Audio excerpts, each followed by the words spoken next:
Hello, welcome to White Birch Tarot and Astrology. This is a reading for Scorpio, Sun, Moon, Rising, and I'm kind of doing it for Venus and Sagittarius. I just got a wild hair and started doing videos for Venus moving through Sag. She's been there for a while and she leaves on November 12th, so she's already halfway through, but I've been a little slow about these. Things have been busy, and also these have been the strangest, most difficult readings I have ever seen in my life. And tonight there's a thing with the planets happening. It's a hexagram shape. I'm hoping to do a video on it. I'm gonna go after this. I'm gonna go upstairs and print one off because it's astounding. It's 2 grand trines making a 6-pointed star. It's really interesting looking. So. Anyway, and it involves your ruling planet Pluto, because Neptune, Mercury, and Mars are all in water signs making a grand trine, and Uranus and the Moon and Pluto are all in earth signs making a grand trine, and they're all, I'll show you if you watch the next video. Anyway, so this is for Sun, Moon, Rising, Scorpio, and I always say that I check my Venus and Mars signs too, if you know them, and sometimes even my Mercury sign. And if you don't know them, you can, I'll leave my email address in the comment section. Let's scoot forward here. And I can maybe help walk you through it, because it's really important to know your birth chart. I did a video, I don't know, a month or so ago, if you want to look back, about how to do it. I used my iPhone, and it's not as good as using the iPad, but I don't know, I hope it was helpful. Anyway, it won't let me email them to people, but I can, there's ways around that. So it's free, by the way. That's what I use when I look up where all the planets are every day. Okay, so for Scorpio, these readings have been really challenging, as I said, so I'm going to do my best, but things are odd right now. Things are very odd. And also, I'm using the Wild Unknown. I actually switched a couple nights ago because I was just like, I can't make heads or tails out of these. And it didn't make any difference. It's the energy, not the cards. So, and also this deck, I love it. Love it. Kim Cran's Wild Unknown. The cards stick together. So when I pull out what I think is the card, I often get 2. And I don't know which one it's supposed to be. So I pulled out this card, and these 2 came with it. I think it was supposed to be the Son of Wands. I'm about 99% positive. But I will show you the other card just in case I'm wrong. So the Son of Wands is someone who is very charming, very charismatic, and also a little bit dangerous. And at first I thought this might be your energy, but based on another card that comes up, I'm thinking this is someone in your vicinity. And again, I didn't mention the top row is general reading, like life, just your general energy, career, you know, what's going on with you. Bottom row, second row is romance, if you're interested in that. If not, then it would be friendships and family. Okay, but it's relationships. So this is your general energy. This is someone else, I think. Someone to watch out for. Someone very charismatic, as I said, that can draw you in, but who can potentially be dangerous. And then this card was stuck to it. And it's the Magician. I'll show you in the upright. But it's in reverse, and you know what? Through this whole, I'm on my, let's see, Scorpio is the 8th sign of the zodiac. So this is my 8th video. I've only gotten like 3 reversals. It's amazing how few reversals are coming out.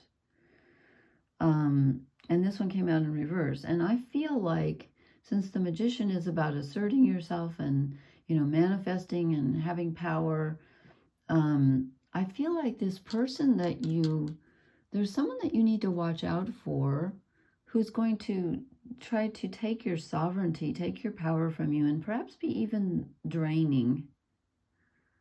You know what I mean? Someone who just drains your energy. So I just feel that way. I don't think that Son of Swords is you.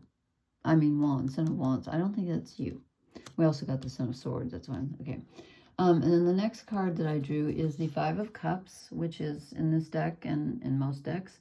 It's sorrow and regret. So this is, the Sun is in your sign, as is Mercury. You're in good aspect to Uranus and Pluto. no, I'm sorry, I was looking at the wrong one. You're in good aspect to Neptune and Saturn. You are in opposition to Uranus. So that can be a bit, you know, like sudden change can be throwing you off a bit and be something that you don't want. Scorpio is a fixed sign, fixed water. They like to be in control. So they don't like other people to tell them what to do. And so that's why sudden change can throw them off, because they like to call the shots.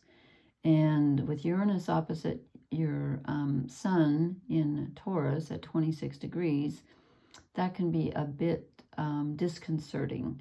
And Uranus doesn't leave Taurus until July of 2025.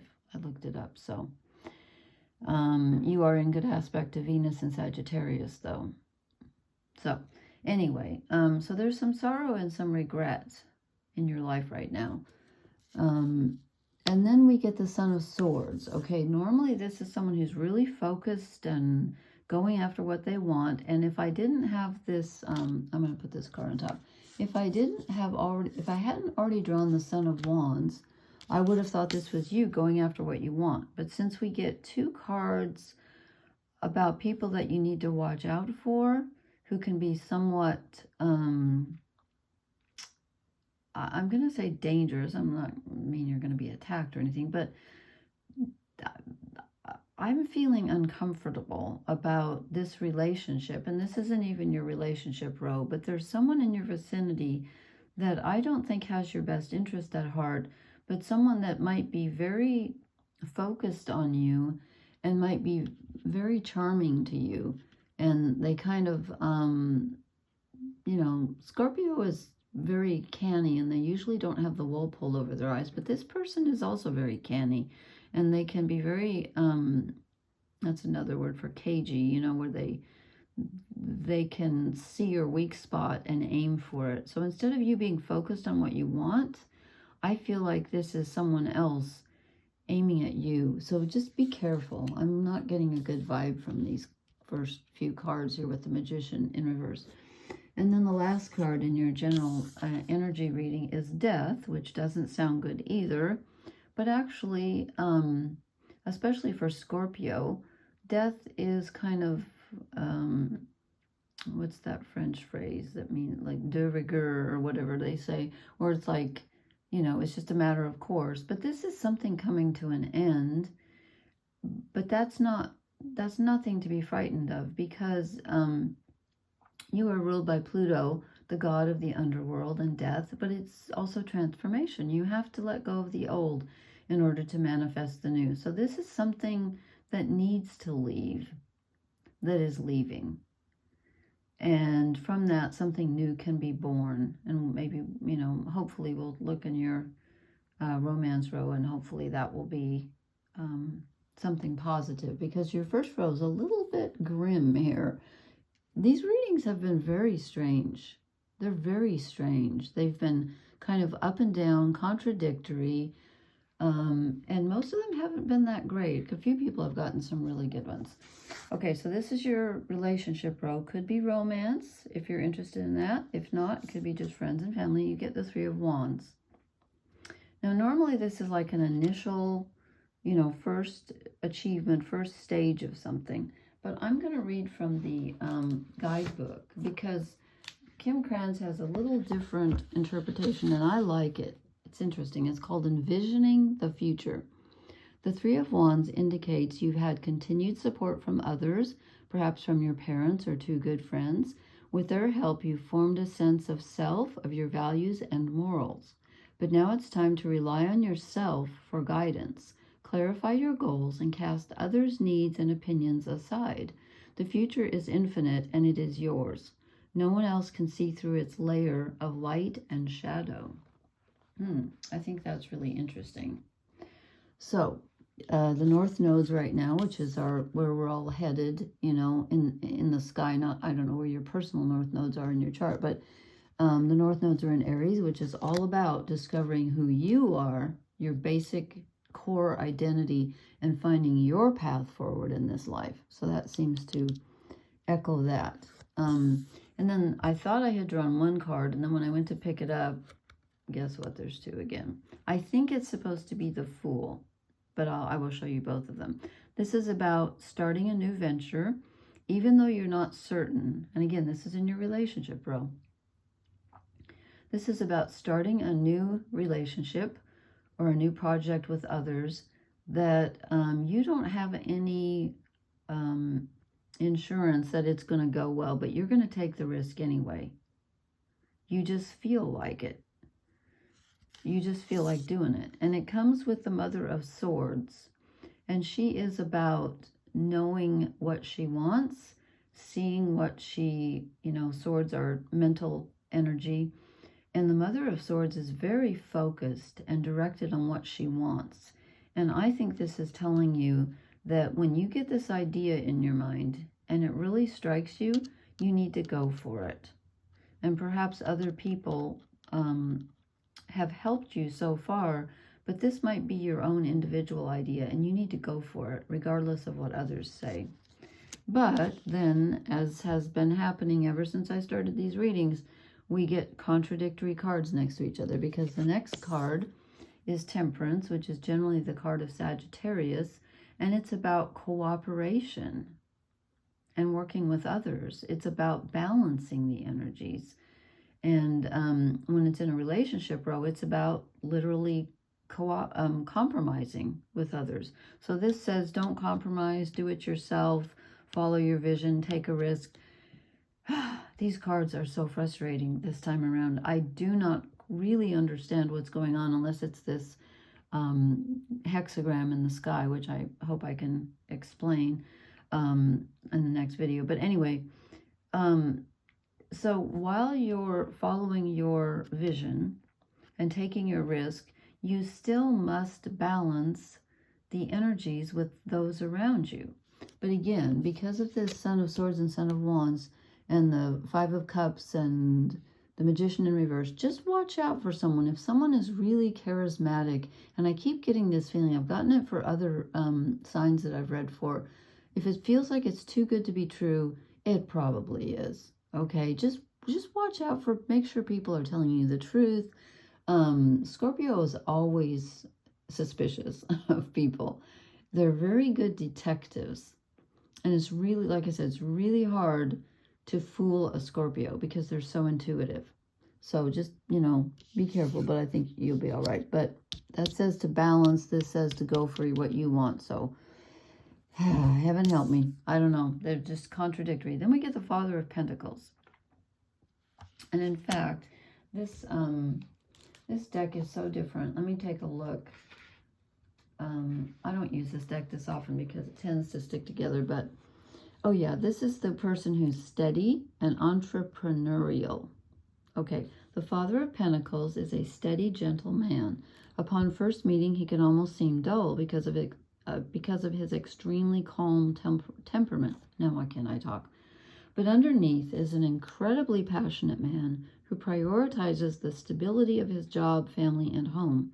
He is entrepreneurial and diligent at work, a true pleasure to know.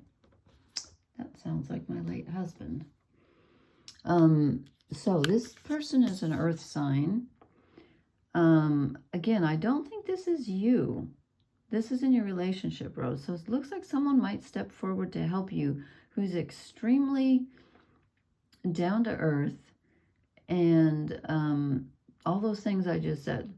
Someone who's going to step up and, give you the real, give you something real, support you in a real solid way. He may not be as exciting as this Son of Swords or this Son of Wands, but he doesn't have to be because he's always there for you. He's always reliable. So you've got that at least. Look around in your life. There's someone there who's willing to catch you, and they may not be the most exciting, crayon in the box, but they're always there, and that's great. I love reliability myself. As Sun in Capricorn, I can't stand people that are not reliable. If you say you're going to do something, you better do it. It just drives me wild. Anyway, okay.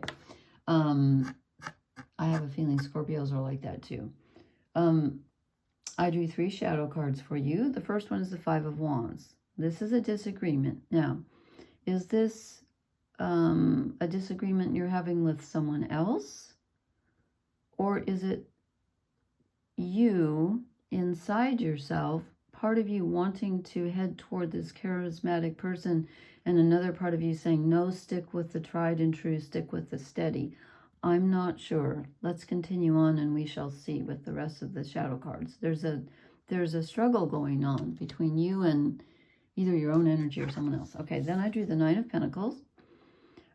This is generally someone who has everything she needs and she's done it all herself. So this is telling me, when it's a shadow card, that you're too independent. And the most independent people I've ever met and the most stubborn are Scorpio. So don't be so independent right now that you don't let people help you, okay? Yes, you have your vision. Yes, you're going to take your risk, but let other people help you. You don't have to do everything by yourself. And I know you think you can do things better than other people because you're very intuitive and you're very intelligent and very perceptive, but sometimes you need someone else to help ground you. So just don't be too independent. And I wonder if that's someone, you know, someone trying to give you advice and you just refusing to listen, because that can happen with Scorpios. I mean, I was raised by a couple of Scorpios, and yeah, I'm familiar with that. So, and then your last shadow card goes along with the Five of Cups. It's the Three of Swords. You have heartbreak, and I'm really sorry about that. I hate to see that for you, but and as a shadow card, it's telling me that, not that you're responsible, because we're not ever responsible for our heartbreak, but you might be focusing a little bit too much on the negative side. And Scorpios can do that, being ruled by Pluto. So try to lift up your eyes to the hills. Why am I getting that from the Bible? I don't even read the Bible, but you know, don't wallow in your sorrow. You've got a sorrow and you've got some regrets, and don't we all? And this is Scorpio season, when, you know, they come back to us. Don't they ever? This is the season of, you know, looking back at the ancestors and those who've passed on. And I love this season. I love Halloween. It's my favorite holiday. Samhain. I love it. But it can be a sad time too. So just don't get stuck there. Don't get stuck there. Remember, you've got a new venture to take a risk on, and that looks exciting. Okay, so let me pull you a few oracle cards and see if we can't tie this together. These readings, honest to goodness, have just been massively challenging. Yours isn't quite as bad as the others. Yeah, I mean, it's kind of sad, and you know, there's something to watch out for, but at least it's not quite as contradictory. A little bit. We get higher power. You are in touch with your higher power right now. Scorpios usually are. They're very intuitive, even psychic. I'm not sure if there's a difference between those two words, but follow your gut feeling with this, because you are connected, okay?